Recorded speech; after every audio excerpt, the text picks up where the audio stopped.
নমস্কাৰ বন্ধু বান্ধৱীসকল আজি মই পুনৰ এটা নতুন ৰেচিপি লৈ আপোনালোকৰ ওচৰলৈ আহিছোঁ আশা কৰিছোঁ আপোনালোকে মোৰ প্ৰথম ভিডিঅ'টো চাই ভাল পাইছে আৰু নিশ্চয় বনাই চাইছে আজিৰ ৰেচিপিটো মই আপোনালোকক চিকেন পপকৰ্ন বনাই দেখুৱাব খুজিছোঁ চিকেন পপকৰ্ন খাবলৈও ভাল লাগে বনাবও সহজ আৰু খৰচ খুব এটা বেছি নহয় আহকচোন আমি এতিয়া ৰেচিপিটো ফালে আগবাঢ়ো এয়া আমি বোনলেছ চিকেন 250 গ্ৰাম বা 250 গ্ৰাম সৰু সৰুকৈ কাটি ধুই ৰেডি কৰি লৈছোঁ আহকচোন এতিয়া আমি ইনগ্ৰেডিয়েণ্টছখিনিৰ ফালে আগবাঢ়ো এয়া 1 টিস্পুন হালধি 1 teaspoon chicken masala 1 teaspoon red chilli powder 1 teaspoon নিমখ 2 টেবুলস্পুন পিয়াজ নহৰু আদা গ্ৰাইণ্ড কৰি লৈছোঁ 1 টেবুলস্পুন সয়া সচ 1 টেবুলস্পুন ভিনেগাৰ 2 টেবুলস্পুন কৰ্ণফ্লোৰ আৰু এইফালে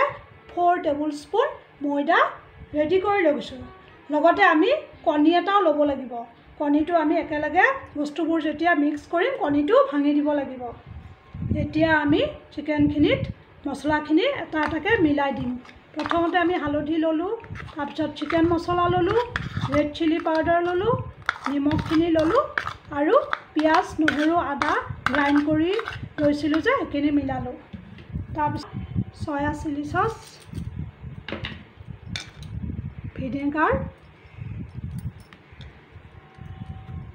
আৰু কৰ্ণফ্লোৰ মিলালোঁ মিলাই পেলাই আমি বস্তুখিনি খুব ধুনীয়াকৈ এনেদৰে মিক্স কৰি ল'ব লাগিব এয়া আমি কণীটো ভাঙি পেলাই মিলাই ল'লোঁ এতিয়া গোটেইখিনি বস্তু ভালদৰে মিক্স কৰি ল'ব লাগিব চাবলৈ এয়া আমি চিকেনখিনি সকলোখিনি মছলা মিলাই মেৰিনেট কৰিলোঁ এতিয়া 20 মিনিট সময় আমি এনেকৈ থৈ দিম এতিয়া মই এই ময়দাখিনিত চিকেন এক পিচকৈ এনেকৈ ময়দাত লেটিয়াই লওঁ এয়া এক পিচ দিলোঁ আকৌ ময়দাত লেটিয়াই ল'লোঁ এনেকৈ গোটেইখিনি লেটিয়াই ল'ব লাগিব এয়া মই চিকেনবোৰ এক পিচকৈ ময়দাত ধুনীয়াকৈ লেটিয়াই ল'লোঁ চাব লাগিব যাতে ময়দাবোৰ ভালকৈ প্ৰত্যেকটো চিকেনত লাগে এতিয়া মই গেছৰ ওপৰত কেৰাহী এখনত তেল গৰম কৰি লৈছোঁ ধুনীয়াকৈ তেল গৰম হৈছে আপোনালোকে দেখিছে নহয় এতিয়া মই চিকেন এক পিচকৈ ইয়াত দি দিম গেছটো একদম কম চিমত থৈ দিম লাহে লাহে এক পিচকৈ এনেকৈ তেলত ডুব যোৱাকৈ দিব লাগিব এয়া মই দি দিছোঁ চাব লাগিব যাতে ইটোৱে সিটোৰ গাত নালাগে এয়া বুজিছে নহয় মই প্ৰথমবাৰ এইকেইটাই দিলোঁ আমি এনেকৈ লুটিয়াই দিব লাগিব এয়া চাওক চিকেনখিনি ধুনীয়াকৈ আমাৰ ৰেডি হৈ গৈছে ধুনীয়া মচমচীয়াও হৈছে এতিয়া আমি এইখিনি নমাই পেলাই আকৌ নেক্সট বেটছৰখিনি দিব লাগিব এয়া দেখিছে নহয় ধুনীয়া হৈছে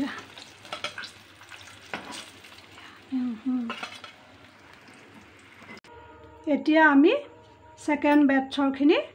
এটা এটাকৈ দি দিম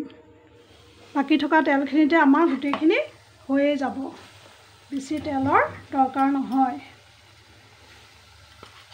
এই পপকৰ্নটো খাবলৈও ল'ৰা ছোৱালীয়ে খুব ভাল পায় ডাঙৰ মানুহেও ভাল পায় আৰু আলহী আহিলেও বনাবলৈ সহজ সময়ো বেছি নালাগে আৰু খৰচো খুব এটা বেছি নহয় এয়া চাওক চিকেনখিনি লুটিয়াই দিলোঁ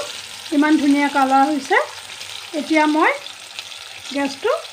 মিডিয়াম ফ্লেমলৈ আনিলোঁ আনি পেলাই চিকেনখিনি আৰু অকণমান সময় ইয়াত থাকিবলৈ দিলোঁ চাওক এইখিনিও ইমান ধুনীয়া মচমচীয়া হৈ গৈছে এতিয়া আমি এইখিনিও আগৰখিনিৰ লগত মিলাই একেলগে নমাই লওঁ চিকেন পপকৰ্নখিনি ৰেডি হৈ গ'ল ইমান ধুনীয়া হৈছে আৰু ক্ৰিস্পি হৈছে আপোনালোকে বনাই চাবচোন আৰু মোক কমেণ্ট কৰিব। এই ৰেচিপিটো ইমানেই। আশা কৰোঁ আপোনালোকে ৰেচিপিটো ভাল পাইছে আৰু নিজেও বনাব। আপোনালোকে ভিডিঅ'টো চাই কেনে পালে মোক কমেণ্ট কৰিবলৈ নাপাহৰিব, লগতে শ্বেয়াৰ আৰু লাইকো কৰিব। আকৌ পুনৰ এটা নতুন ৰেচিপি লৈ আপোনালোকৰ ওচৰলৈ আহিম। ধন্যবাদ।